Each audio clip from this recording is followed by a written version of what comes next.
Greetings and welcome to this discussion entitled Introduction to Buddhism. The reason we are having this discussion is because there are so many misconceptions regarding our noble religion. Although 1/5 of the world's population is Buddhist, there are so many practices which to us seem totally against the teaching of the enlightened Buddha himself. As a result of this, many intelligent people, usually young people, have turned away from Buddhism, claiming that it is full of superstition, that it is out of date, and that it has no relevance to modern living. So we thought it would be necessary for us to have a discussion to find out what really the Buddha taught and what Buddhism is all about. We're also concerned that there are many cults and many bizarre practices that have come up recently, all in the name of Buddhism. And this has given Buddhism a very bad image. So we have decided to welcome, to invite a very prominent Buddhist scholar in the person of our most venerable Dr. Dhammananda Thera, whom we usually call Chief Reverend.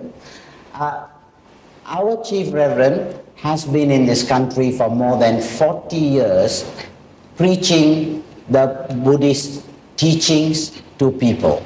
He is also well known for having introduced a contemporary understanding of what the Buddha taught 2,500 years ago. He is well known all over the Buddhist world for his numerous speeches and publications. Also in this discussion, we have invited a number of very prominent Buddhist leaders in this country. Please allow me to introduce them to you. First, we have Mr. Tan Tek Beng, who is the president of the Buddhist Missionary Society, which was founded about 30 years ago.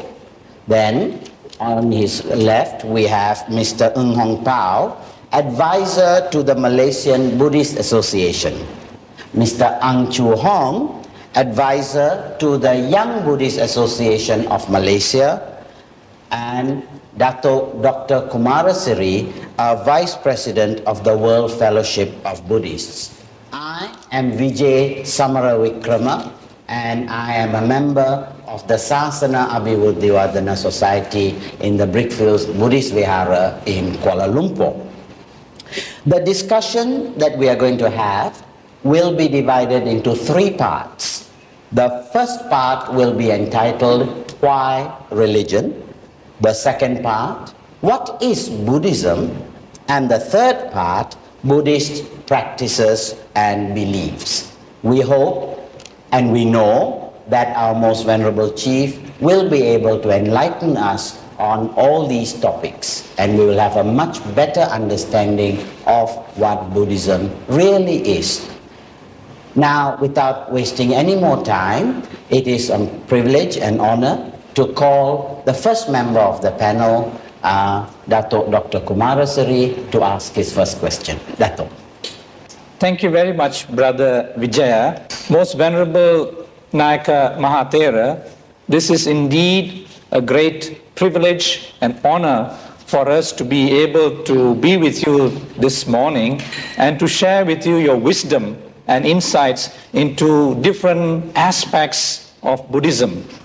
Let me begin with your eminence kind permission with a fundamental question on this topic of why religion.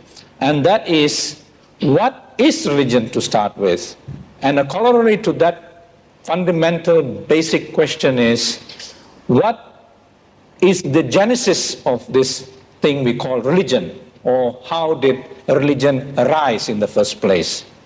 Thank you very much for inviting me to come and participate here in this religious discussion. And your question is a very interesting subject, because there are various ways for us to interpret this word religion. I think all of you know the Latin word religio, pronounced as religion in the English language. But the original meaning of the Latin word is binding. But when Christianity accepted this word, they introduced as religion by giving a meaning, a system of worshipping, praying, and belief in God, and binding and rebinding to God. And that is why this word religion has become a very popular word. Later, the followers of all the other religions also used the same word religion. Then another question arises. Is Buddhism a religion? If the real meaning of word religion is belief in God or worshipping God, we cannot say actually the Buddha's teaching of Buddhism as religion.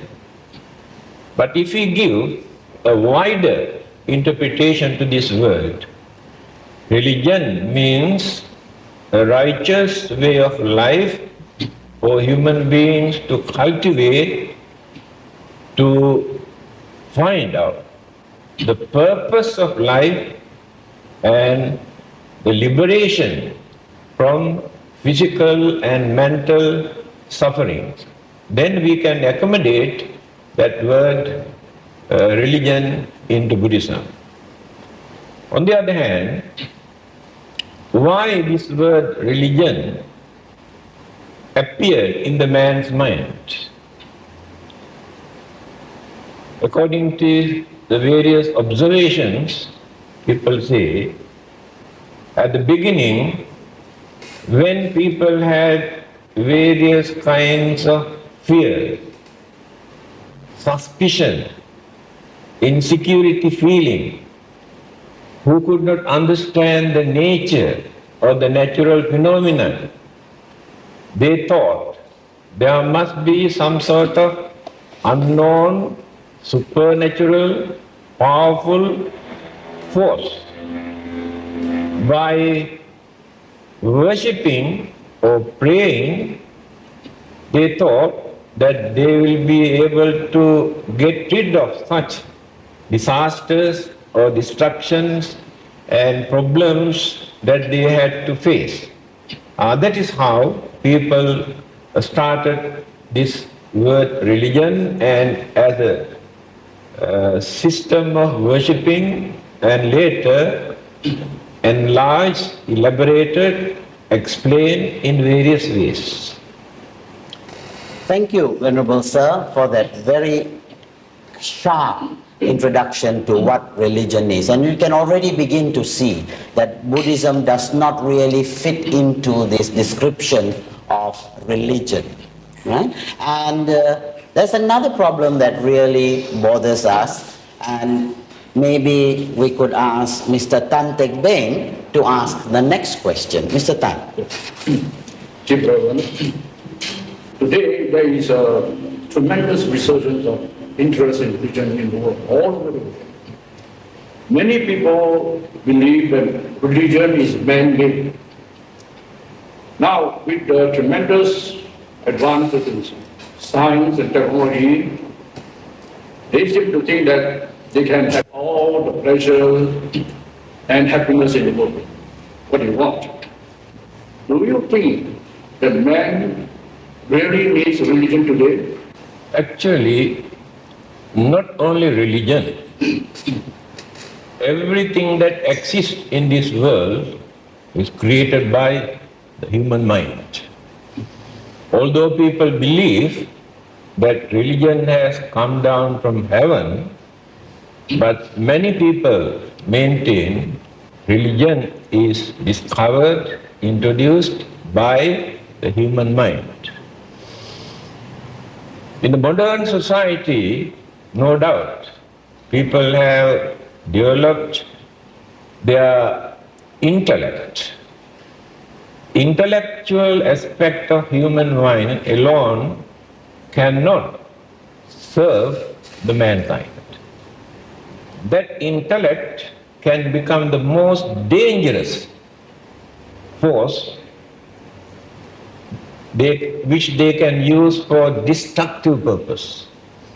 Therefore, there must be something to guide, to give proper guidelines how to maintain human life, human intelligence, human dignity, humane qualities. So, modern scientific knowledge cannot contribute all these things. In fact, without religion, we can use the word religion. Without religion, human intelligence can destroy the whole world. Then, if the situation is not very favorable today, then what would be the situation if religion never existed? That means human behavior becomes worse than animals' way of life. Because when they added that intelligence without guiding properly, they can misuse and destroy the whole world. Therefore, we strongly believe without religion, science and technology cannot maintain the human life and the world and the peace and to carry on our life peacefully. Therefore, whatever may be the label of religion, because there must be some sort of religion for human being to practice. Venerable Sir, you have just highlighted the positive role of religion, and you have defined religion as a way of life in order for us to cultivate ourselves. Now, on the other hand, Karl Marx has mentioned that religion is the opium of the people. What is your comment on this? That's right. There are some reasons for him to mention that. By observing how people use religion. Actually, he does not want to accuse religion. But having seen how people use religion, he thought religion has become nuisance, and religion has blindfolded mankind, and human beings were misled and created fanatics. At the same time, introduced superstitious belief and various ideas which disgrace human intelligence.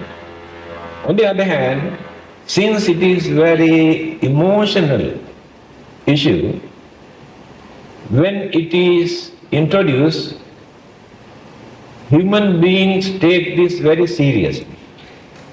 After that, violence, bloodshed, and discrimination, and various other problems were started because of religion.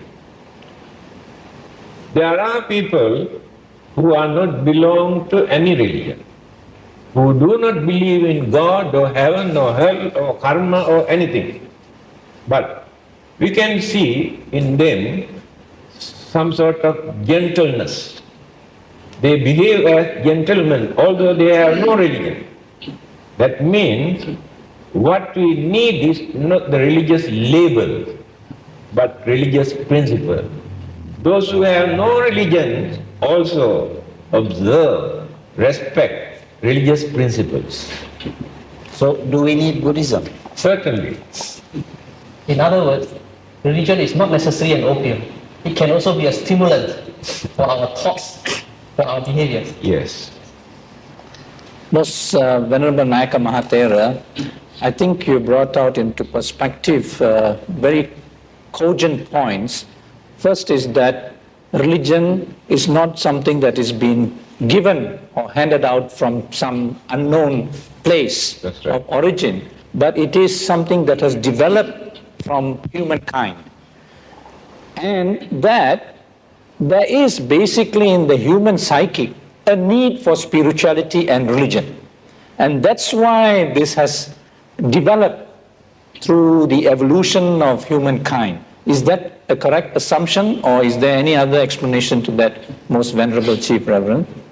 When you observe further, we can define in this way. When human mind and intelligence started to develop, they could manage to maintain human dignity by introducing humane qualities such as kindness, compassion, unity, harmony, understanding, cooperation. All these are humane qualities. These qualities were not given by God or not come down from heaven. Realized by human beings according to their experience. Then they develop humanism. In that humanism, they develop more and more human intellect. Later, when the concept of God developed, they invited concept of God into humanism, then turned into religion. After that, they accepted very seriously and introduced that this is a message given by the God. It is our duty to accept and obey. So God was brought in to justify morality. That's right. Right. And can I ask Mr. Hong Pao, do you have any questions? Chief Reverend, I beg to have your indulgence maybe to repeat again what you have said just now. When we look at the events in the world around us, one can easily point a finger at religion as a cause of war, persecution, and discrimination. So there are some critics even say that why don't we do away with religion? And just have A lot war. of people make use of religion. In the name of religion, a lot of bad things have been done. Would you mind to kindly enlighten us? I cannot fully agree with your questions, but religion is not the main cause of all our problems and war and conflicts and violence and bloodshed. There are so many other sources. But people use religion, use religion knowing that it is very sensitive, that they can arouse feeling by using religion.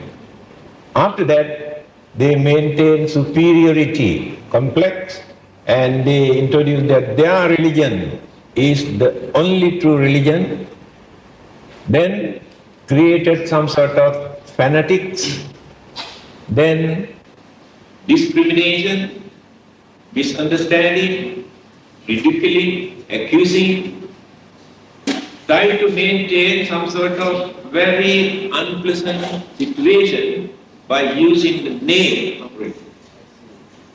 Okay. Most Venerable Chief Reverend, I'm terribly excited with what you have explained just now about the humanizing aspect of religion, that it helps to humanize us and to make us what we are, human beings, the gentle creature from the savage origins. Now, there is another reflection on why religion, which often comes to my mind, and that is the element of making us calm.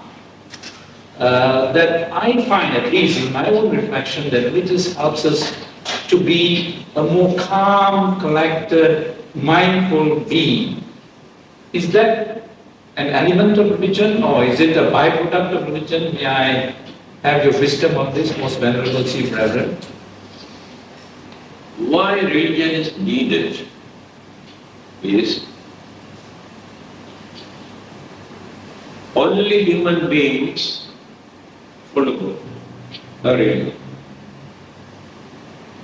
Reason is, human beings are the only living beings who can appreciate and understand religion. Others do not know. On the other hand, since human mind is very unreliable and Unpredictable. and very dangerous, therefore religion is needed. Take for instance, cunningness, selfishness. These two qualities we cannot find in other living beings, just like in human beings.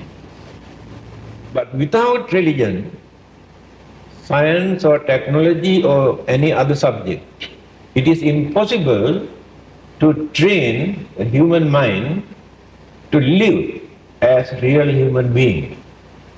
Therefore, human beings need religion because of these two reasons. First reason, human mind can appreciate and understand religion. And the other aspect is, human mind is dangerous if there is no religion to guide that mind. Reverend Sir, Buddhism has been described as a way of life. Do you like that description?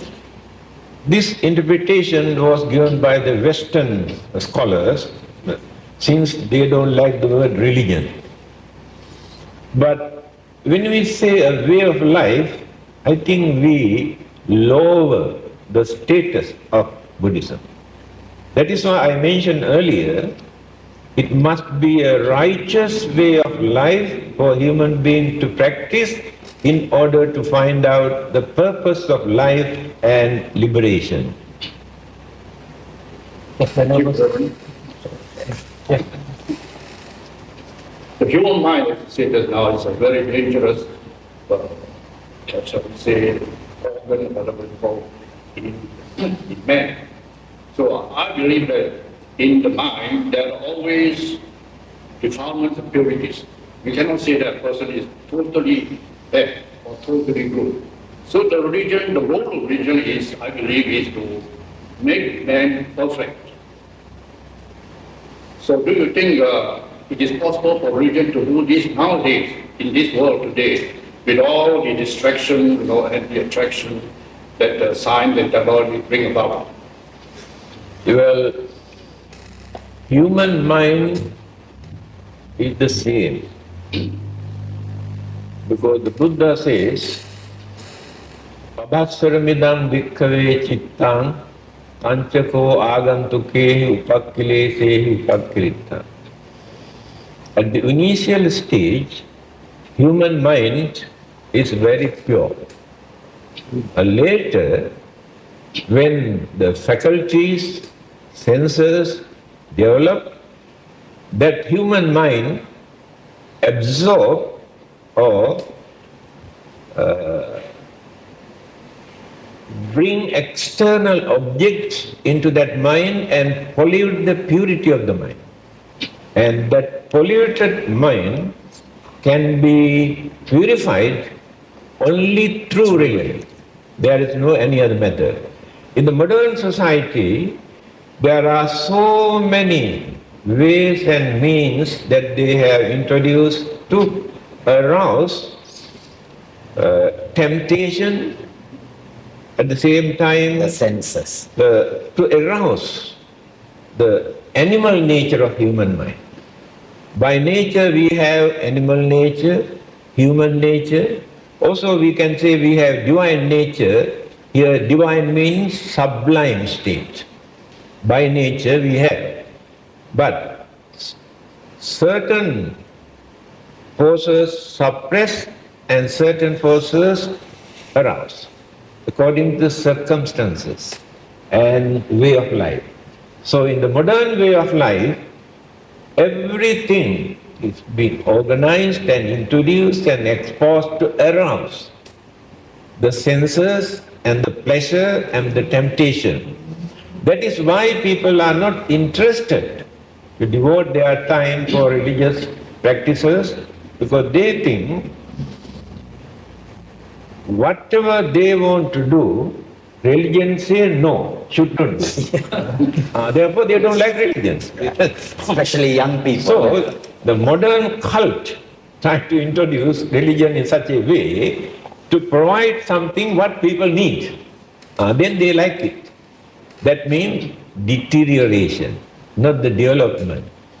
So we are developing our materialistic way of life, but degenerating the spiritual way of life because we have become slaves to our senses. So we need religion to guide us on the path to purification. Certainly. Chu Hong? In other words, we are living in a sensuous world, the materialistic world. And religion is trying to tell us not to live so materialistically or not so sensuously. Now, how do we balance our life? Because it seems religion, according to what you have defined just now, is trying to tell us not to indulge in too much sensual pleasures, not to indulge in too much material enjoyment and things like that. Whereas we have the desire for this kind of things. So this conflict, how do we resolve this? That is why Buddhism is called middle path. According to Buddhism, there are no restrictions that the followers should not enjoy their life. They can enjoy their life very reasonable way, respectable way, without harming and bluffing and swindling and cheating others. They can enjoy their sensual pleasures. On the other hand, the Buddha also mentioned that we should not suffer in the name of religion. We should not practice self-mortification by torturing our physical body in the name of religion, such as starving without taking food and suffering from sicknesses without taking medicine in the name of religion. The Buddha never encouraged this kind of practices. So without going to any of these two extremes, by leading a normal life in respectable way, we can cultivate our religious way of life to gain the perfection, to attain the final salvation. Venerable Sir, earlier in our discussion, we have bombarded you with a lot of questions on the negative aspects of religion, and you have answered for them. Now, I believe there are also positive aspects of religion, some of which have already been mentioned by you earlier, especially those related to personal development. But I think on the overall human civilization, religion also contributed significantly to the overall advancement of human culture, especially in areas like music, architecture, literature, fine arts, and so on. This is especially so in India and many other Asian countries. Perhaps you can tell us further on the contribution of Buddhism to the area of culture, and how do we Buddhists look at culture and Buddhism? Actually, this is a very interesting question for our younger generation. We must understand, as human beings, we have an extraordinary feeling, which is called emotional feeling. This emotion we cannot find in other living beings the same. If we do not entertain this emotion, what will happen?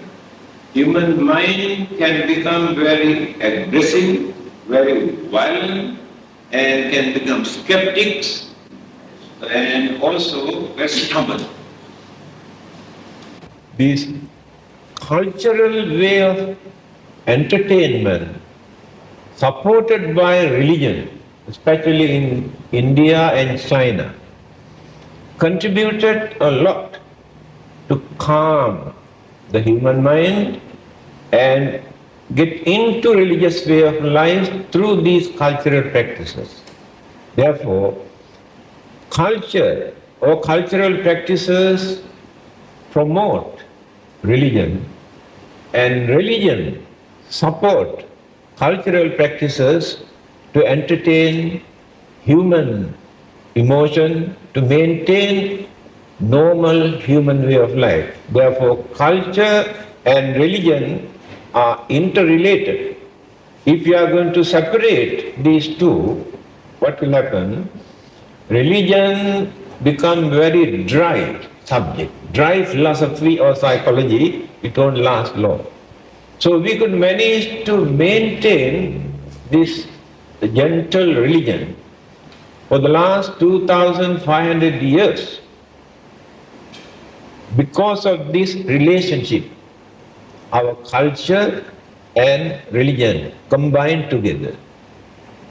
In the Buddha's teaching, also it is mentioned, we can respect our culture, we can respect our tradition if they are not harmful, if they are meaningful, if they are significant. Buddhism encourages. Therefore, there is no contradiction between culture and religion.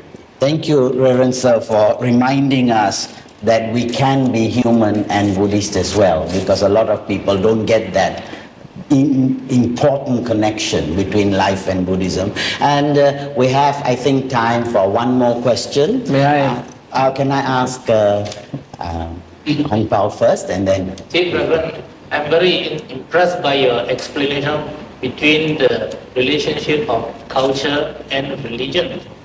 But as at the beginning, Mr. Vijaya has said that a lot of misconceptions has arisen among the generation of today. So much so that so many young men and intellectuals do not want to go for religion. So to enlighten us how to practice a religious way of life, how to bring these people back to religion. To answer that question, I think we had to concentrate more on Buddhist organizations, Yes. Buddhist leaders, how to organize their religious activities without becoming some sort of dull or dry subject. There must be certain items, practices for young people also very easily can come and participate and contribute something. Later, when their understanding, experience, maturity develop, they appreciate real religious way of life and slowly forget the other aspect. That is how, from childhood, in Buddhist countries, their parents bring up their children through these practices until they realize the real meaning of religion. Thank you, Reverend. I think we have time for one last question, and I'll give that to Dato. Thank you very much, Brother Vijaya. Most Venerable Nayaka Mahathera, recently I had the privilege, good fortune of having a discussion with a very prominent American doctor, and we were discussing on biofeedback therapy, and we went into religion, and since we are discussing why religion, he particularly emphasized that Buddhism is a medium which he uses to try and correct some of the ailments or illnesses that his patients has. And he bases this on this particular concept that in Buddhism there is a recognition that a healthy body needs a healthy mind, and a healthy mind needs a healthy body. In other words, there must be a harmonization of mind and body to be in a perfect or good state of being.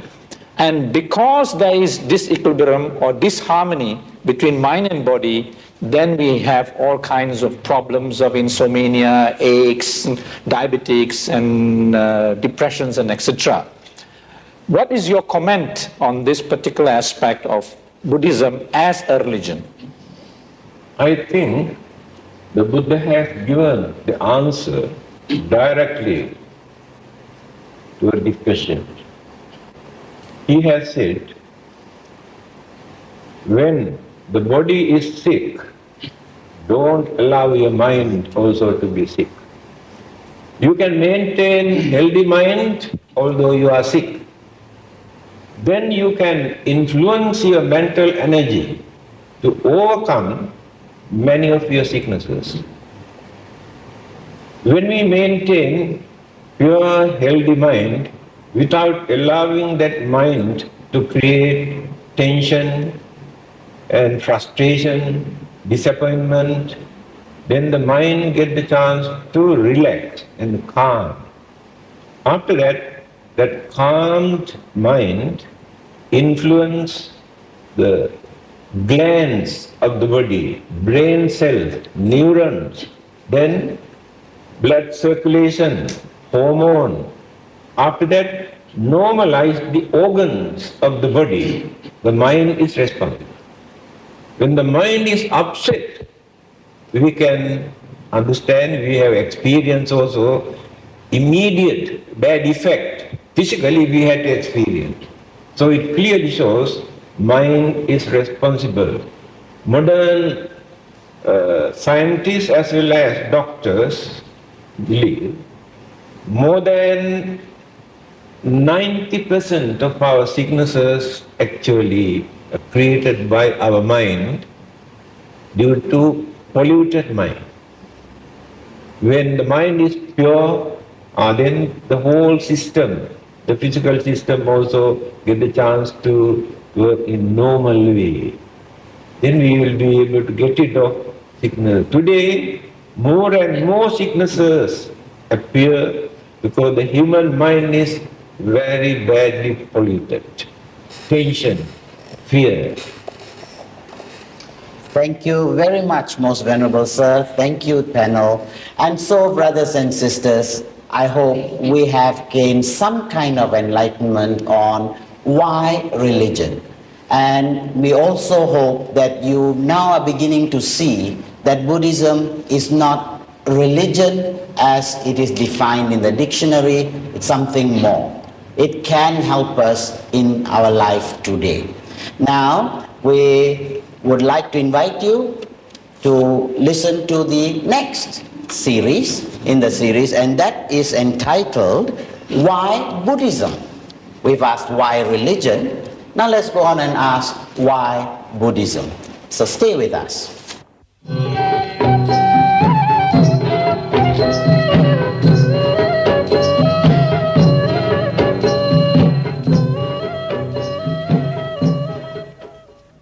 Greetings again, and welcome to the second part of our discussion on an introduction to Buddhism. As we mentioned earlier, this part is entitled, What is Buddhism? We may have heard lots of things about Buddhism, but we want to know what Buddhism really is. How is it practiced today? Who was the founder? Yeah? Is this relevant? Is this knowledge relevant to us today? And let me now invite the first question. Mr. Tan Teck Beng, would you like to lead the discussion? Dear brethren, nowadays many people talk about the Buddha, Buddhists as well as non-Buddhists. Who was the Buddha actually? Is he a historical figure? Was he God or man? And why do we worship him today? Yes, thank you. There are many interpretations given by the scholars, commentators to introduce the Buddha. But the Buddha's own introduction is more important to us. How he introduced himself. One day when he was going somewhere, he met the follower of another religion. This man has never seen such serene person with good complexions and appealing to the mind. He believed that this person must be an extraordinary living being. Now ask, may I know whether you are a god? Then the Buddha said, no, I am not a god. Then he asked, any other form of supernatural living being? Buddha says, no, I am very natural. Then are you an ordinary human being? He said, no, I am not an ordinary human being. Then who are you? The Buddha gave the answer. It is mentioned in Pali, it's not necessary to mention in the Pali language. He said, understood are the things to be understood, cultivated are the things to be cultivated, eradicated are the things to be eradicated. Therefore, I am the Buddha. So this clearly shows how he gained his enlightenment without any divine inspiration by using his own effort and energy and knowledge. Therefore, I am the Buddha. Neither a God, nor a supernatural living being, nor an ordinary human being. Now we can understand who the Buddha is. Then the second part of your question is, Why do we worship? why do you worship the Buddha? In fact, the Buddha was not in favor of encouraging people to come and worship him. For example, when he was about to pass away, so many well-known personalities visited the place having heard the Buddha is going to pass away, carrying flowers to pay their respect. But Ananda, the disciple, approached the Buddha and informed, they have assembled to offer flowers and worship. Then the Buddha said, you must go and tell them. If they really want to respect their master, instead of offering flowers and worshipping, ask them to go and practice at least one of the advices given by me.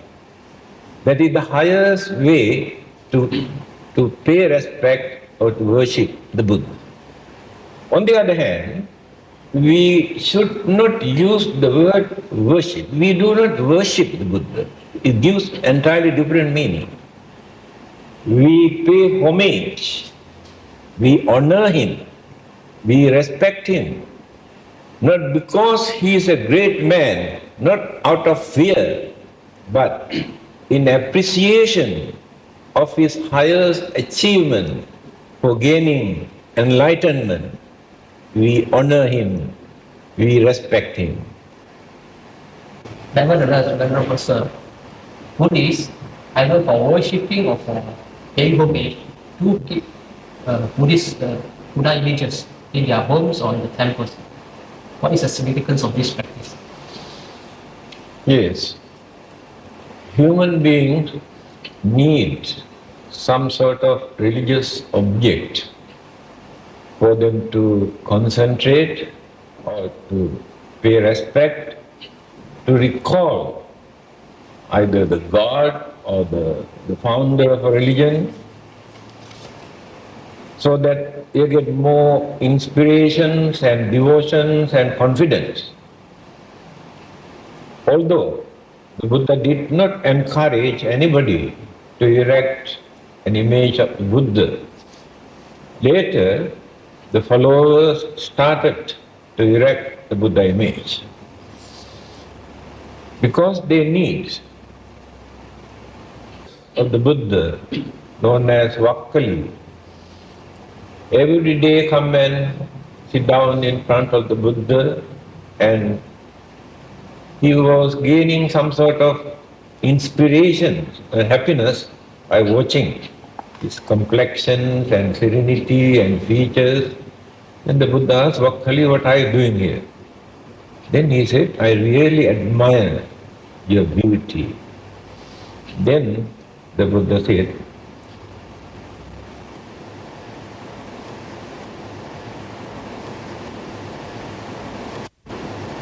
what do you gain by watching this dirty, filthy, impermanent physical body? The Buddha is not in this physical body. Yo Dhammam passati, so mam passati. One who sees the Dhamma taught by the Buddha. Through that Dhamma, people can see the real Buddha. Now the Buddha image that we worship today, we think this is the real figure, the feature of the Buddha. This is actually artist impression created to convince us, to create devotion. But we can recall the real Buddha into our mind when we understood what the Buddha taught, how he faced problem as an enlightened, holy, religious man, how he settled the problem, how he revealed the truth, and how he gave certain answer to certain subtle question, very convincing answers that he has given. Then we create the real image in our mind. That is the real Buddha. That is what the Buddha says. Through the Dhamma you can see the Buddha. Therefore, image is important to many people to develop that confidence. But today people worship and do some offerings by following the followers of other religions. Later they have learned all these things. So now we cannot go against them. If they gain some sort of confidence and devotion and faith, by doing that, let them do, let them practice. But our duty is to enlighten them, not to think that is the only Buddhist way of life. This is our duty. Dear brother, thank you for your kind explanation. We have a very clear concept of what the Buddha, who is a great religious teacher, is now. Anyway, would you kindly, to tell the whole teaching is very difficult in such a short span of time. Could you kindly tell us in brief what the Buddha taught? Right. The main purpose of becoming the Buddha, to tell the people that they are suffering here in this world. At the same time, to tell them what is the cause of their suffering. At the same time, to tell them how to get rid of their worldly, physical and mental suffering. He did not want to reveal everything in this universe as Buddhism. Then the problem is, people cannot understand what he really preached. After gaining his enlightenment, when he surveyed the world to understand the nature of the human mind, he realized human minds were deluded, clouded, misled, blindfolded. So it is very difficult for them to grasp, to understand what he realized. Again he said, this Dhamma that I understood existed earlier. This is not a new Dharma. Paturahosi magadesu kubbe. This Dharma existed long ago, but misinterpreted, polluted by people from time to time. Today, the real Dharma disappeared from the man's mind. Therefore, he did not want to introduce a religion. It is not religion. He wanted to introduce Dharma. The word Dharma is more meaningful than religion. Dharma means the method that which hold us, uphold, support us without allowing us to get into the unfortunate state of existence such as hells or animals or spirit or ghost or devils or unfortunate state of existence. That system is called dharma. From religion we cannot get this meaning. So he wanted to introduce this dharma. But he had a very big battle. In fact, Indian historians say the Buddha has revolutionized the whole religious system in India because he did not follow the existing age-old religious belief and practices. And the dharma that they used also, he found out is misled. That's why he had to start from the beginning. Because of this rational, meaningful, practical interpretations, the followers of other religions could not agree with the Buddha. That is why he had so many opponents who have gone against him. But he revealed the truth in this way. Very simple. Within 3 lines, he has introduced his 45 years teachings of the Dhamma. Sabbha papasya akarana, abstain from all evil deeds. Kusalasya upasampada, do good. Do good means do some service to others to relieve their sufferings and worries and problems. Sachitta pariyodapana, try to train, try to purify your own mind. He used the word your own mind. It's very meaningful. Why? One person cannot purify another person's mind. Now I cannot purify your mind, but I can give some ideas for you to practice, to cultivate, to purify. I cannot make your life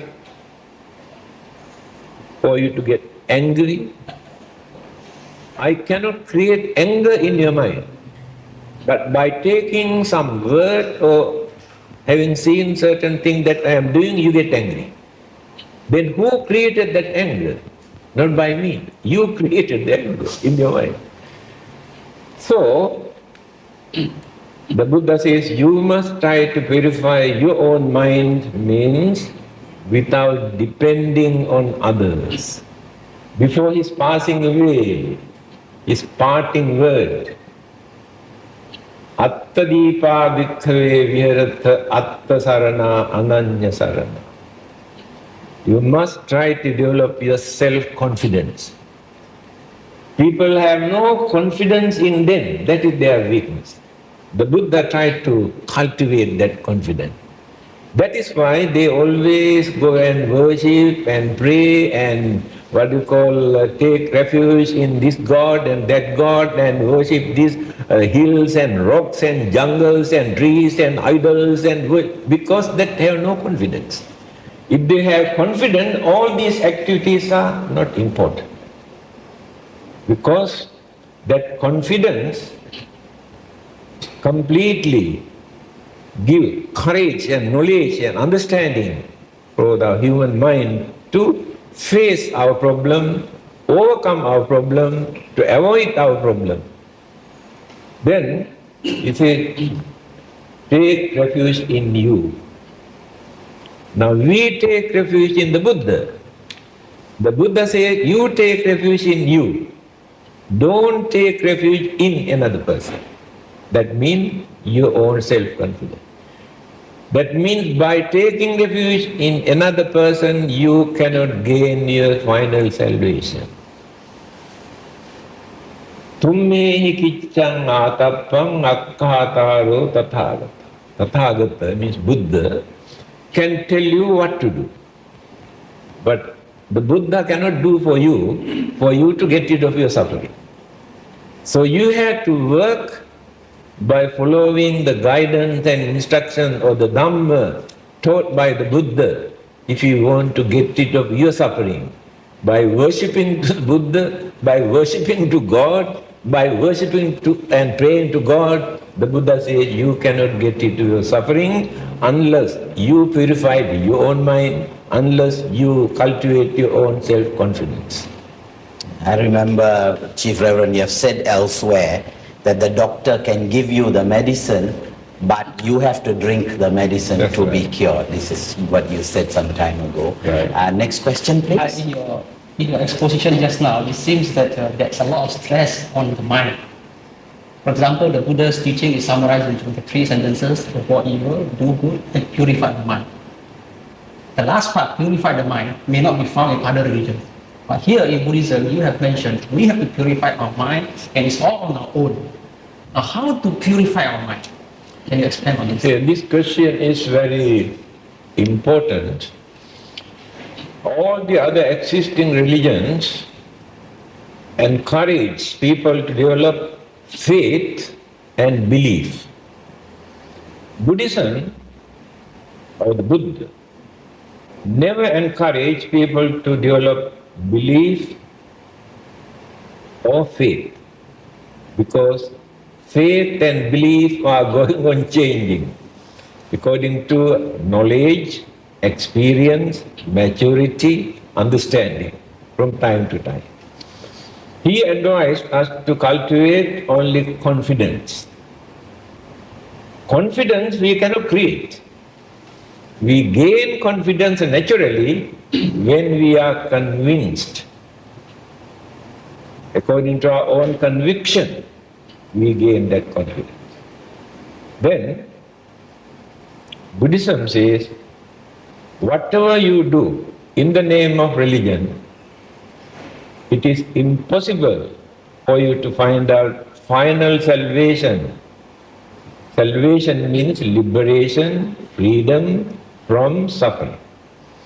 Every religion uses the word salvation.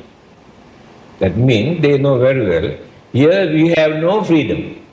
Physically and mentally we are suffering. So salvation means free from all these problems that we are facing today. But we also use the word salvation, liberation, deliverance or freedom. But according to the Buddha, we cannot gain this through faith and belief, only through the purifications of the mind.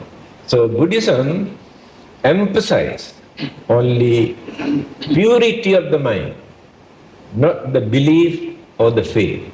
Then he introduced the method for that, how to purify the mind.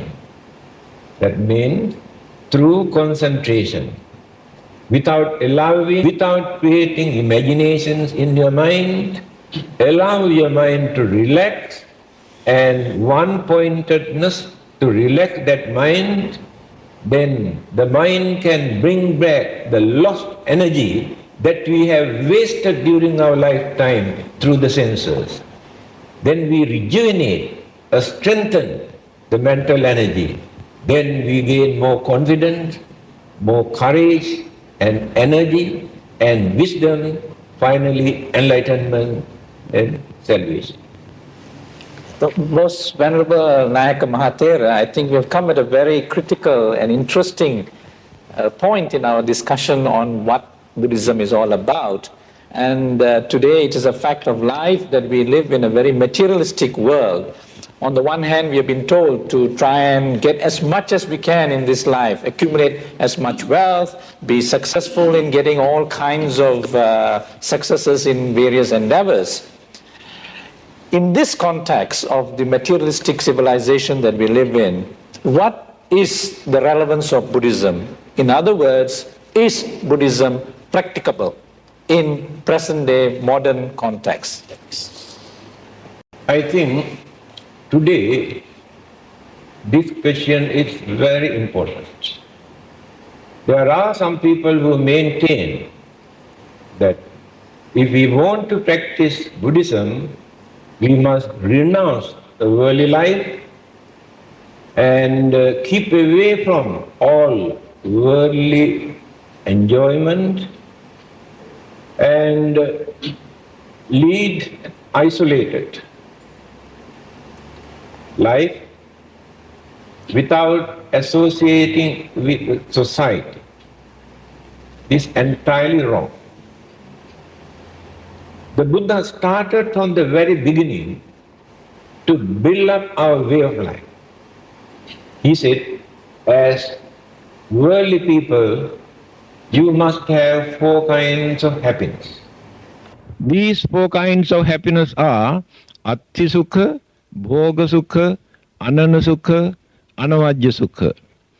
By working very hard and whatever they have accumulated as their property gives them happiness to gain some confidence. Again, by experiencing some sort of sensual pleasure by using what they have earned also gives some sort of happiness if they use very reasonable way.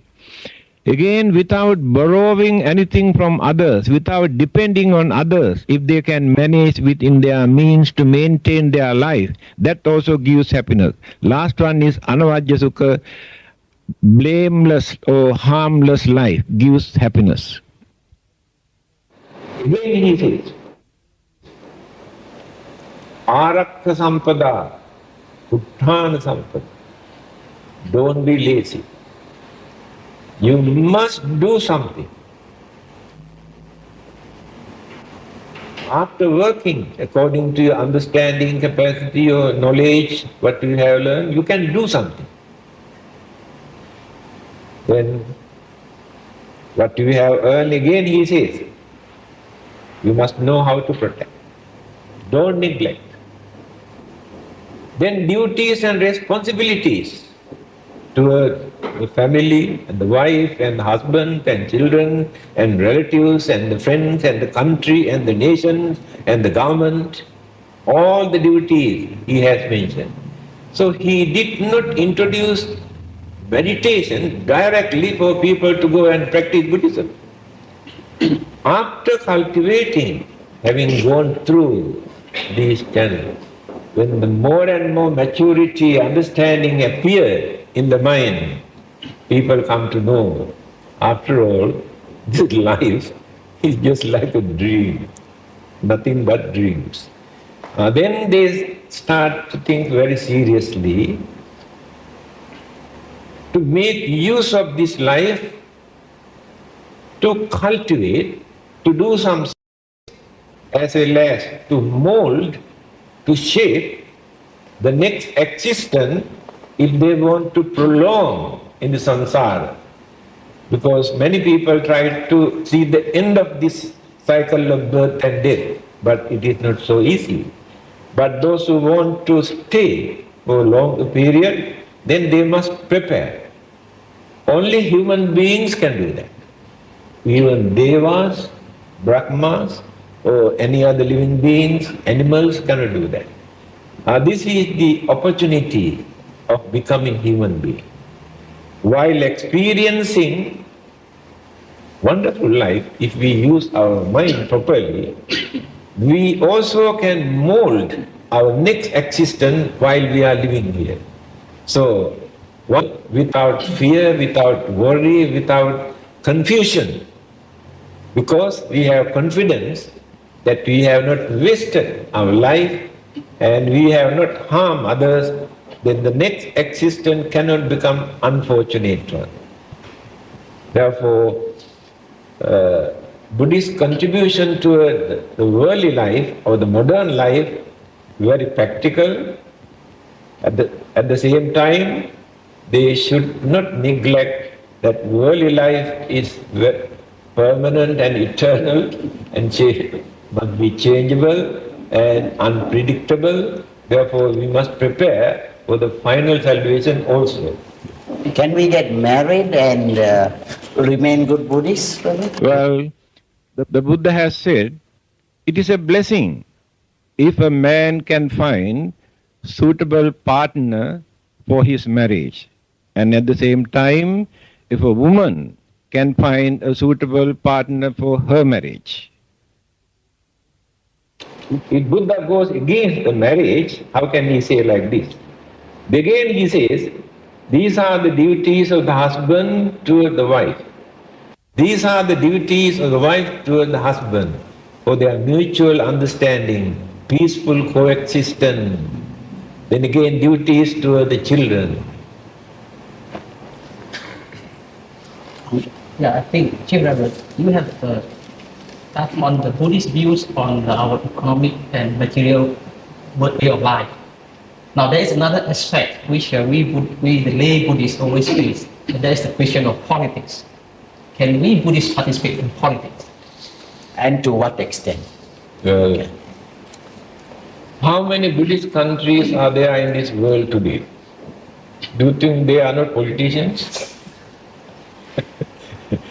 Let us take Thailand, nearly 94% Buddhist. Burma, also 95% Buddhist. Sri Lanka, 75% Buddhist. Thailand, Taiwan, they say 70% Buddhist. Japan, also they say at least 70% Buddhist. Do you think there's no Buddhist politics in there? The Buddha has given guidance, advices to rajas and the rulers and politicians how to rule the country. In fact, he has said, the ruler who does not punish a culprit is not suitable to remain as a ruler. That is his duty. On the other hand, he says, ruler who punishes innocent person also not suitable to remain as a ruler. So he has pointed out so many weaknesses among the rulers. They had to approach the Buddha to gain his blessings and guidance. So, what is the meaning of politics? What is the purpose of politics? Usually people say politics is dirty. Religion is irreligious. Human beings are unreliable. These are the common belief. All these things created by the human mind. We have polluted politics. We have polluted religion. We have polluted human life. That is why the purity of the mind is important, so that Buddhists can do very well with politics. Reverend, one question. Nowadays, people are very busy in this materialistic world. Now we have already listened to Chief's enlightenment to us what Buddhism is. Now, how do we as Buddhist leaders, how can we impart in a very simple and very way to begin making these people at least take some interest in Buddhism? It's a very simple way of doing it. I think it is very simple. If you can live without harming others, you are a first-class Buddhist. No need to go beyond that. To live without harming others, you have to cultivate so many things. You have to develop your mind, your words, your actions, then all the duties are there. See, Reverend, often we stress in Buddhism that anger, ill will, and hatred. These are the three roots. No. Only happens in ignorance. Human being. Three roots of poison. And then we will develop sila, samadhi, and panya, so that we can overcome these three evil demons. Would you kindly enlighten us more about this? Three main roots of the evil: lobha, dosa, moha. Selfish craving, hatred, and illusions or ignorance. So, any of our evil thoughts, words, actions related to one of these three roots, evils. Attainment of arahanthood or sainthood or perfection means uprooting these three roots from the mind. Then that person becomes perfect human being who cannot commit any evil. Impossible to commit any evil because no evil roots in the mind. To cultivate this mind, to get rid of these three evil roots, the first thing we had to develop is contentment. Santutti paramang dhana. In the Buddha's teaching, paramang dhana, highest wealth for us is the contentment. When we cultivate this contentment in our mind, jealousy never appears because we are contented. Anger followed by jealousy. Then if no anger, no violence, no bloodshed. So very easily we can control all the evil thoughts, words, action by cultivating contentment. Then what is contentment? Some people think contentment means just to lead a lazy life without doing anything. No. We have to work very hard, according to the Buddha. But after gaining enough material things, requisites that we need, that this is enough for us, or for me, or for my family. That is called contentment. After that, jealousy never appears in that mind. I am contented. I am satisfied. I have no jealousy when others enjoy their life. I never get angry. So that is the first thing we have to cultivate, contentment. Naturally, even without our knowledge, certain evil thoughts disappear from the mind when the contentment is there. That is the solution. Thank you very much, Reverend Sir. Just as we are getting right into it, I think we are running out of time. But brothers and sisters, we never promised all the answers. The Buddha took 45 years to explain all the questions that were put at him. What we hope to do is to have whetted your interest that Buddhism is not a religion that is simply to be cast aside. We hope you will now take the trouble to go deeper into these. There's lots of books. Chief Reverend is always there to answer your questions. You can write, you can phone, you can come visit the temples. And so the opportunity is there for you. Don't lose it. Thank you. Greetings again and welcome to the third session of our discussion on an introduction to Buddhism. As I told you in the last session, this session is called Buddhist Practices and Beliefs. And once again, we will be asking questions on your behalf of our most venerable chief, who will elucidate these problems for us. And so, without further ado, can I call upon somebody? Chu Hong, maybe? Yeah. Yes, Venerable Sir. Beliefs and practices. There are many beliefs and practices in Buddhism which are not in congruence with the teachings of the Lord Buddha. So much so that one author remarked that Buddhism is the most paradoxical of all religions. For example, on the one hand, we teach compassion and dana, or generosity. But on the other hand, in actual practice, Buddhism contributed very little to welfare work. On one hand, for example, we teach, Buddhism taught us to do good, avoid evils, and purify the mind, to learn the religion, to practice the religion. But in practice, we prefer to kneel down and bend our heads and pray for something or some kind of miracles and things like that.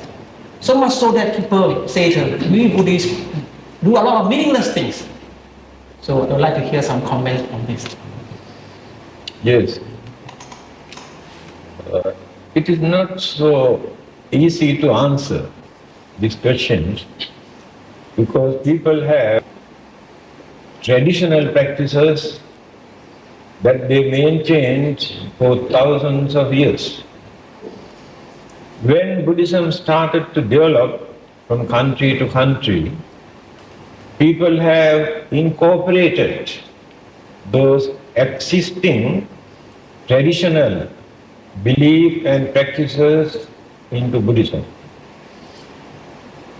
Even then, they maintain certain Buddhist concept, Buddhist attitude, Buddhist way of life. It is natural. But more Buddhists in Asian countries concentrate more on rites and rituals and ceremonies. They are used to practice religion in this way of life. But in the West, people are not interested in rites and rituals and ceremonies, but they are interested to learn more philosophy and psychology and meditation.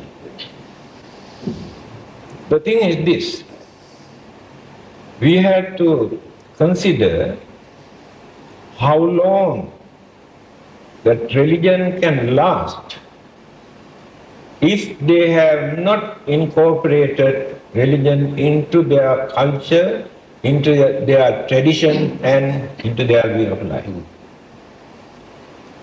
Later, Buddhism can become very dry subject. It depends on philosophy or psychology or meditation. That is why people have mixed up these together to carry on their culture, their tradition and their religious way of life. On the other hand, Buddhism is very tolerant religion. People have taken advantage of this tolerance to add any kind of practices and perform as Buddhist practices. The Buddha's advice is this: if your traditional practices are meaningful, useful, harmless, you can carry on, you can practice. If they are meaningless, give up. Don't try to justify saying this is our tradition, this is our custom. Meaningless.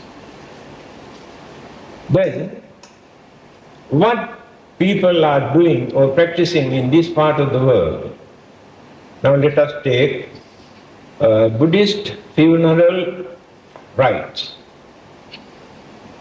Many things that they perform have become mockery in the eyes of intellectuals and the followers of other religions.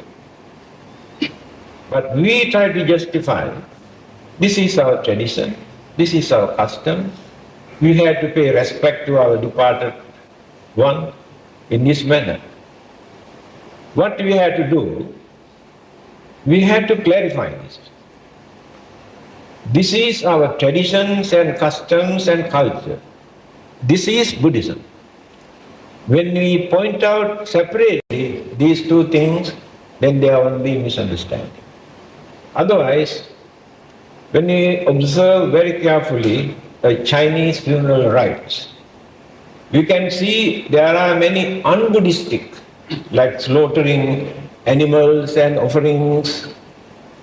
But many people think Buddhism encourages people to practice this kind of thing. Then how can you say you are observing non-violence and kindness and compassion and wasting so much money for unnecessary things, for burning?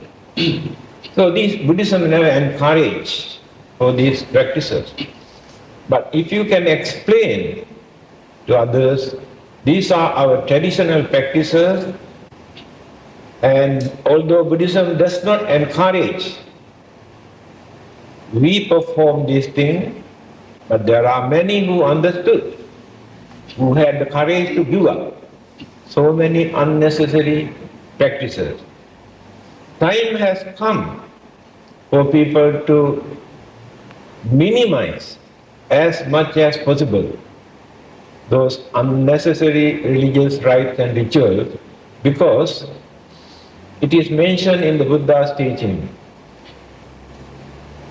To attain the first stage of sainthood, Sotapanna, we have to eradicate our attachment toward rites and rituals and ceremonies by thinking through these practices we can find our salvation.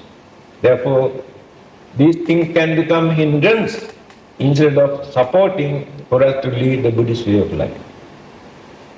Unfortunately, I think that we Buddhist organizations also encourage a lot of rites and rituals.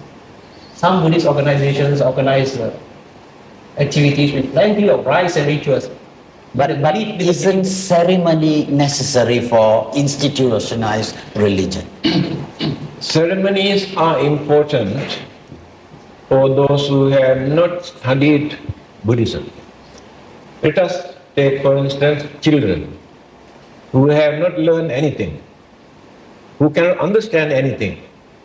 Whenever there is something like lion dance, dragon dance, ceremonies, processions, thousands and thousands of assemble. Later, through the influence of these ceremonies, they get into religious way of life. Otherwise, they can keep away from religion. See, Brother, they've been talking so much about rites and ritual and their relationship with religion.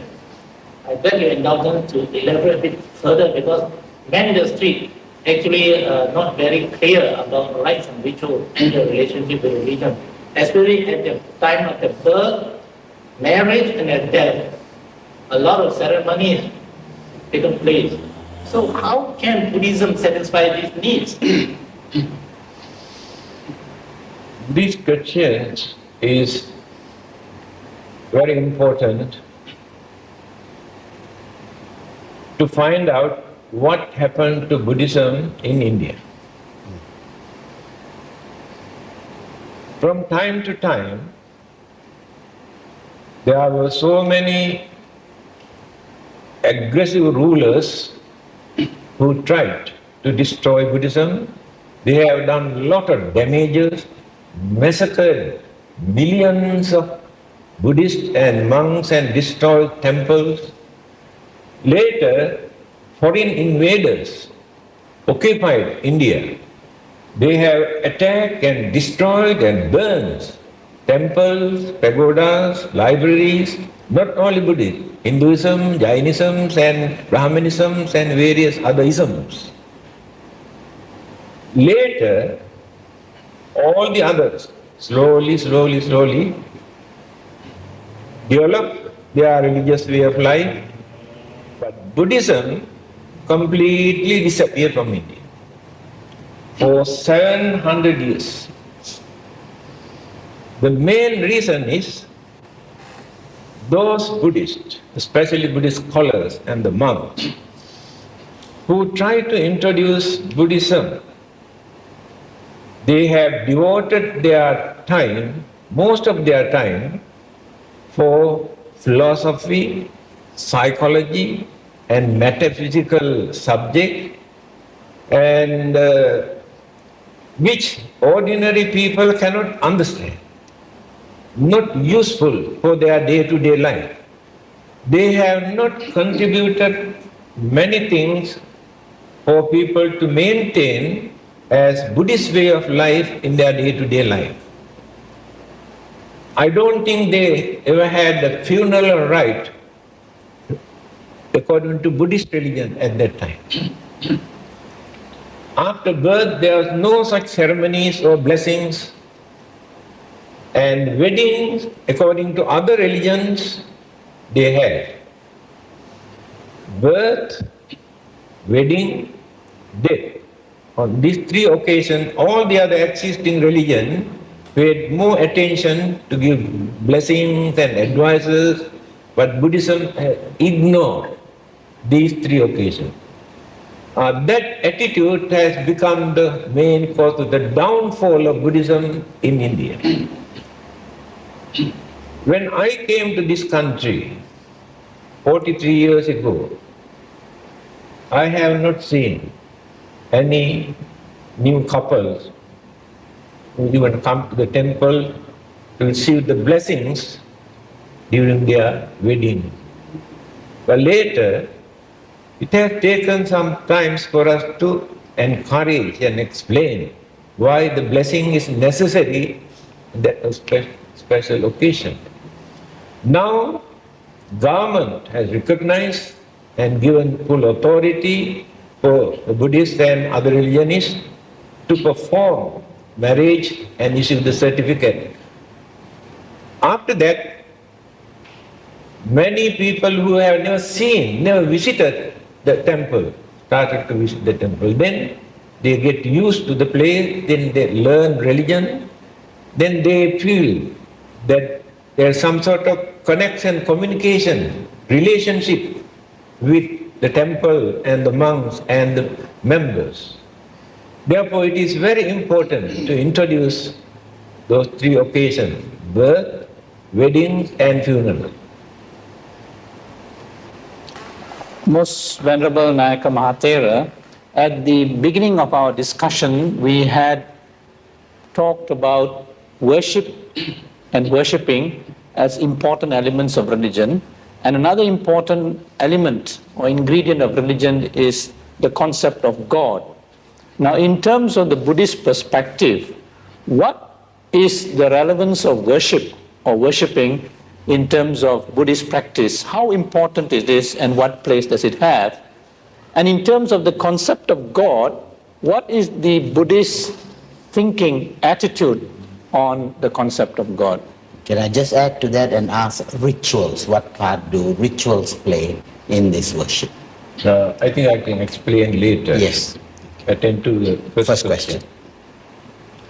Earlier, I have mentioned difference between worshipping and paying homage. People worship somebody or God because of fear, or thinking that person is very powerful to gain something. That is worshipping. Paying homage or paying respect is to honor that person in appreciation of wisdom or holiness or sacredness or enlightenment. Then that is called paying respect. So, we do not worship the Buddha asking any worldly favors, but we respect, pay homage, appreciation of the achievement, and also gain more confidence and inspiration to follow his footsteps, to attain, to gain the same enlightenment. That is the meaning of paying respect and paying homage. Then, the concept of God. Every existing religion in this world depends on God. Take for instance, when they want to introduce a good person, he say he's a God-fearing man. That means a good man. So without God, there is no religion. So many people want to know what is the Buddhist attitude. Some people say Buddhists do not believe in God. Some others say Buddhists also believe in God. This question was put to the Buddha. I have mentioned this in my book, The Treasure of the Dhamma, you can see. The disciples of the Buddha asked this question: have we got any evidence to prove the existence of gods? Simple G, not capital G. Existence of gods. The Buddha gave very strange answer. He asked, what have we got to prove that gods do not exist? So that clearly shows he did not deny the existence of gods. Why he gave the answer in that way? Although God exists, it is not very important for us, not compulsory for us to believe to find out our salvation. For example, I always give this parable. Those who believe in God for their protection, every day they pray and worship, but if they do not lock their door when they go out station, there is no guarantee that God will protect the house until they come back. That means, as Buddhists, whether we believe in God is not the most important thing. We should not say that we don't believe in God. Not necessary to say. We can create more misunderstanding. A well-known intellectual, Krishnamurti, he had no particular religion. He says, those who shout that we believe in God, and another group shout we don't believe in God, he says both are in the same boat. Those who say that they believe in God do not know anything about God. Just say they believe in God. And those who say they do not believe in God also do not know anything about God, simply say we don't believe. The Buddhist attitude should be, again, Krishnamurti says, those who are free from this group, those who are neutral, can understand who the God is. So the Buddha's advice is, whether the God exists or not, you should not neglect your duties, your responsibilities for your own salvation. That means without depending on God, without depending on the Buddha, you had to work for your own salvation. But we had to depend on others, humans or gods also, for certain worldly, day-to-day material things. This is the Buddhist concept. Now we can say we don't believe in God, but our concept of God is different. So we want to waste time. We have no time to speculate. My question now. Yes. How do we, can you advise us on what is the best way to practice some simple rituals which are meaningful? Certain rites and rituals that we perform in the temples do not belong to the rite and rituals because they are very meaningful. Offering flowers, light, incense gives wonderful meaning. We had to convert this offering for meditation. When you offer flowers in honor of the Buddha, Puppam vilayati yatha idam me kayo tatha yati vinasabha. These flowers are so beautiful, lovely, I smell. But after 1 or 2 days, they fade away, and dirty and smelly. My body also sometimes exactly turn into this flower, decay and disappear. The light I offer to illuminate the whole area, to dispel the darkness. I can develop my mind to illuminate the ignorance, to illuminate the mind, to wipe out the ignorance, to dispel the darkness of the ignorance through these offerings of light. Incense purify the atmosphere and recall the mind the religious way of practices through that feeling. So these things are not under the rites and rituals.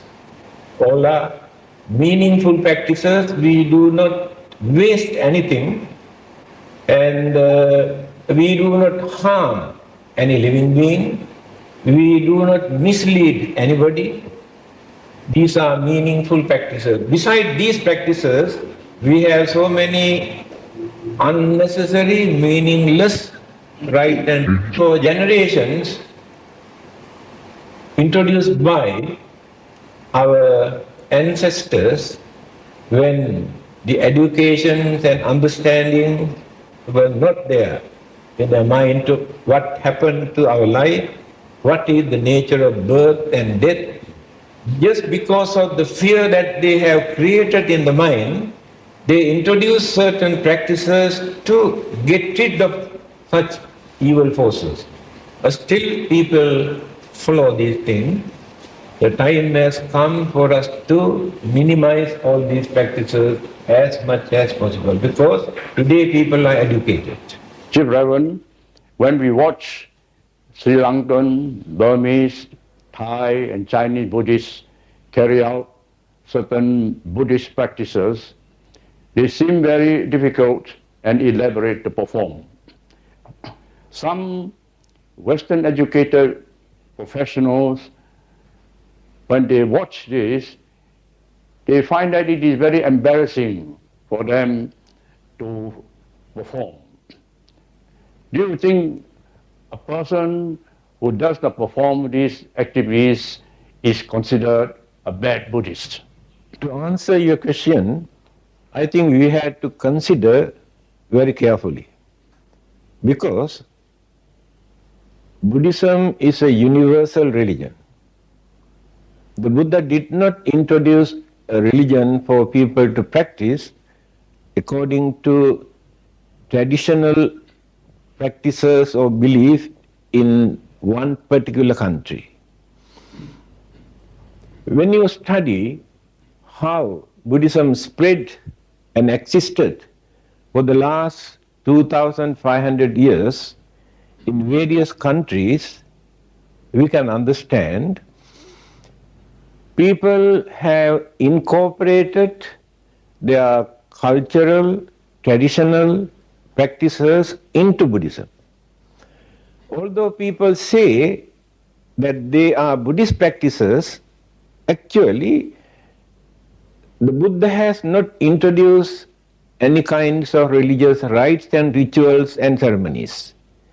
But the devotees have incorporated those practices in various countries according to their cultural and traditional practices.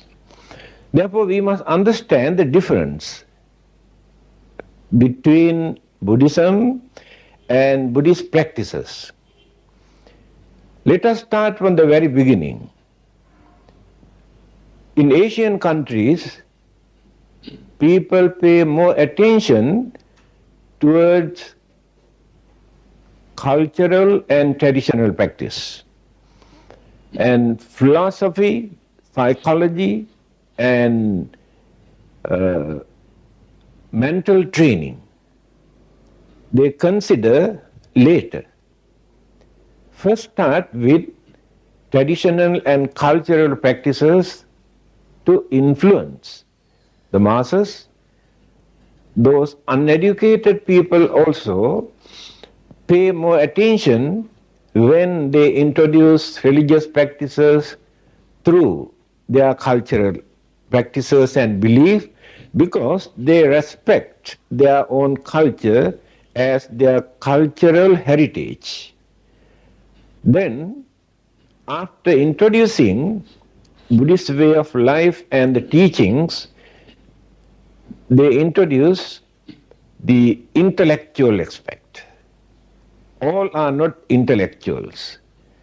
It takes time for people to understand the deeper aspect of the teachings of the Buddha. But when we go through various practices earlier, they get used to Buddhist way of life, and very easily they create the background in their mind to understand the teachings and the Buddhist way of life. Then slowly they try to gain better knowledge and understanding as the real teachings of the Buddha in order to practice Buddhism in a proper manner as taught by the Buddha. Just now you mentioned Western educated people sometimes regard us as bad Buddhists. But we should not listen to the Westerners or Western educated people that they are true. Because their cultural background, their way of life, their education, when you compare with the Asiatic way of life, there are a lot of differences. Therefore, we should not follow them blindly. Although they are very intelligent, there are many things that we have to learn from them, but we should not follow them blindly, saying Westerners do not agree with our way of life. So we have to respect our own culture, our own tradition, because in the Buddha's teaching also it is mentioned that we can pay respect to our own culture if they are harmless. Therefore, Buddhism is a very liberal religion, and we can practice this religion without disturbing or disappointing others by giving due credit to their cultural and traditional practices. Most Venerable Chief Reverend, I'm delighted that you had pinpointed on the practice of Buddhism, meaning the prescriptive aspect of Buddhism, rather than just the cognitive aspect of it. But at the same time, unfortunately, because there is this concept of samsara, there's a concept of karma, many people have labeled Buddhism as something which promotes inertia.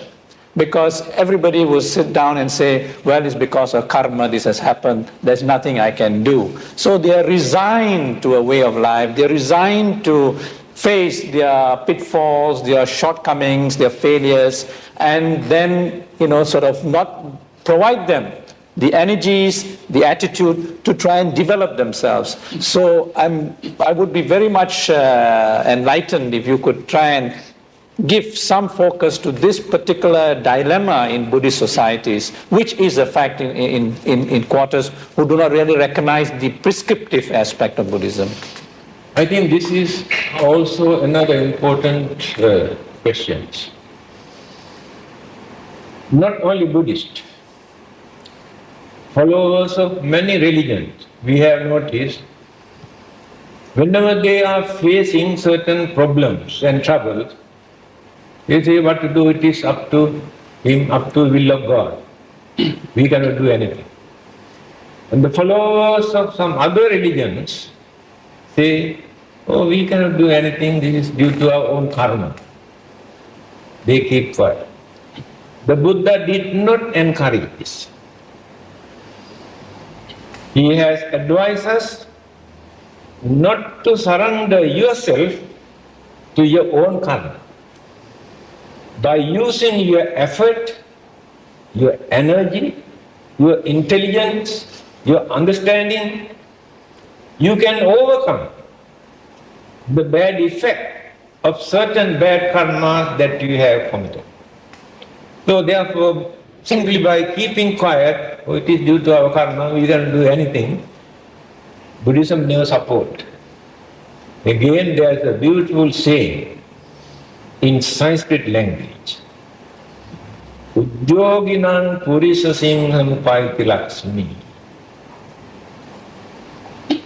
Those who use their effort and knowledge and energy and wisdom to overcome their problems and difficulties and to achieve something without depending on their God, their karma, their fate, their fortune, they are human lion, Purusa Singha. They are human lion, great heroes who work by using effort, knowledge, understanding and wisdom. without surrendering their religious living. So this third karma is not understood by many people. Yes. Can you enlighten us on that? Of course, karma is not belong to any particular religion. People can say we don't believe in karma. Karma is natural. Action creates some sort of reactions or the effect, good and bad. That is called karma. When that action gets involved with immoral practices, we introduce this as bad karma. When this action gets involved with good intention, it's called good karma. Good karma and bad karma are based on these moral and immoral. Neutral karmas have no effect for us to carry forward. Immediate effect we face in our day-to-day life. Neutral karmas which are not belong to moral or immorals. Now, by using our effort,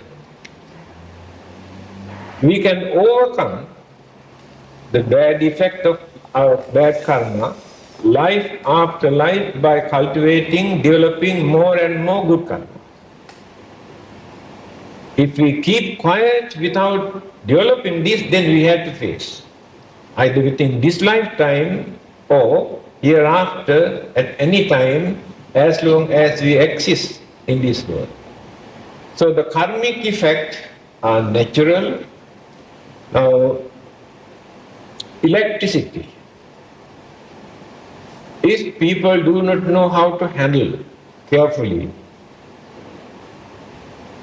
although people advise them to be careful, if they neglect, they may get electric shock. Action and reaction both are there. So in between this action and reaction, there is no God, there is no devil, there is no Buddha.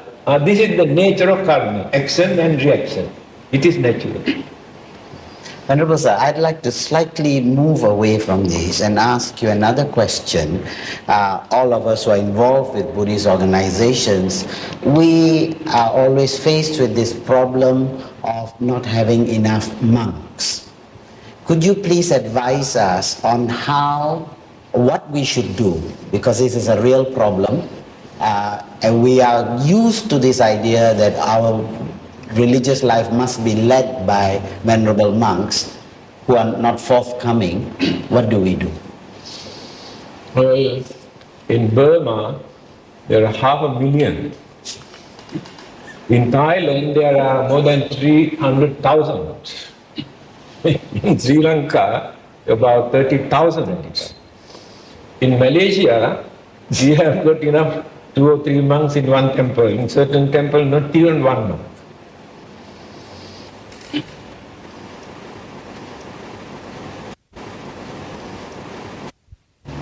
The Chinese concepts, Chinese beliefs, traditional belief is responsible for that. Because they have 4 major traditional practices. One of them is to maintain their family lineage, family name. They should not break that lineage. After becoming a monk, by keeping away from married life, if they do not produce children, they break this lineage. I remember a young boy who wanted to become a monk. But we told him we cannot do that without consent of the parent. Somehow or the other he came with his father. Then the father said, I object, I don't like. Then the son said, if you don't allow me to become a monk, I'll become a drug addict. If not, I become a gangster. The father said, I don't mind. But I don't want you to become a monk because of that family.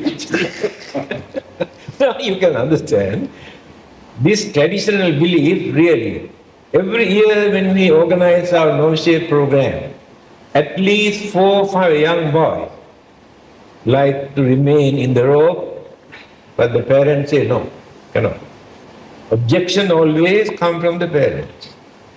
It's very difficult for us to educate those people because of this traditional belief. So, on the other hand, people also must learn to perform their religious practices also without depending on many monks. They say they want 3 monks, they want 5 monks, they want 2 monks. At least 1 monk is more than enough. And some people they want only this particular monk. And that is not the Buddhist attitude. So they can perform many religious activities even without depending on monks.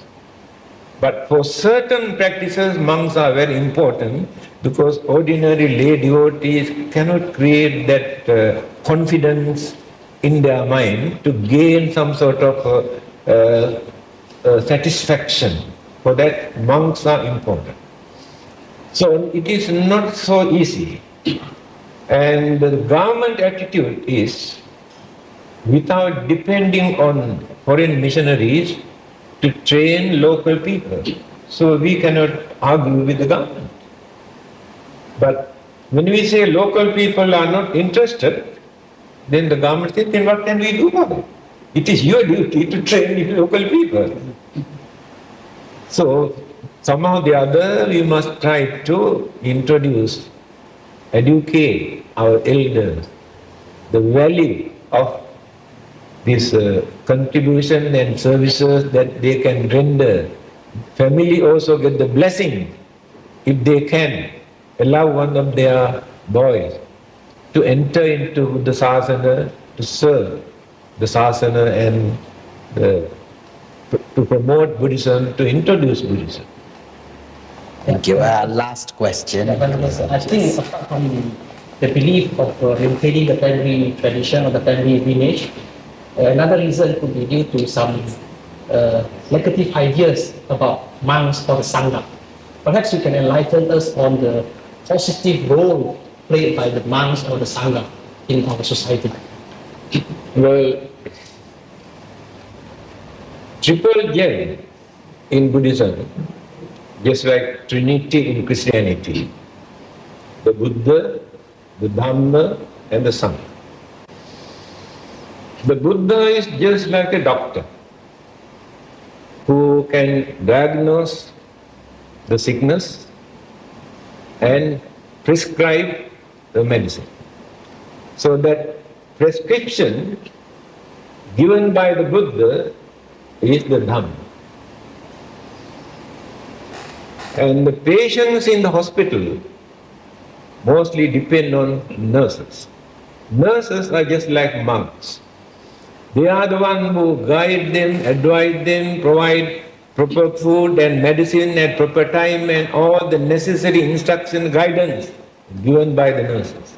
So the Buddha, Dhamma, Sangha, just like doctor and the medicines and the nurses. So these services are more than enough for the monks to serve whole mankind, to guide them. Some people have the misconception that monks actually do nothing, non-productive people. So what is your comment on it? Yes, there are some. Do a lot of service by doing nothing. Let us take a hen who lays eggs. Sit down quietly without doing anything. But after that produce chickens. But those who run here and there cannot produce anything. Those who keep quiet without doing anything, they can concentrate, they can train the mind, they develop more discipline, they don't do any harm, so much better. But they too have lot of duties. The Buddha has mentioned in his teaching, duties toward the devotees and duties toward the monk, our relationship. So monks must fulfill their duties toward the lay people, the lay followers. Devotees must fulfill their duties toward the monks, maintain them. So when they develop this relationship, we can maintain very healthy attitude and carry on our activities with understanding. Thank you very much, Reverend Sir. I think it's a very nice point at which to end. Brothers and sisters, as you know, this is the third of the series, Introduction to Buddhism. Now, we must emphasize it's only an introduction to Buddhism. It is not a comprehensive survey of Buddhism. Many questions need to be asked. Chief Venerable spoke about karma. That's a whole topic in itself. We haven't even touched nirvana. We've got so much ground to cover. But we hope, and there's always been our hope, that this series will interest you, will introduce you to that great religion which we human beings have inherited. I think it is my duty now to thank the members of the panel, Ng Hong Pao, Tan Tek Beng, Dato, and Brother Ang Chu Hong, for having spent this time with us and asked questions on your behalf.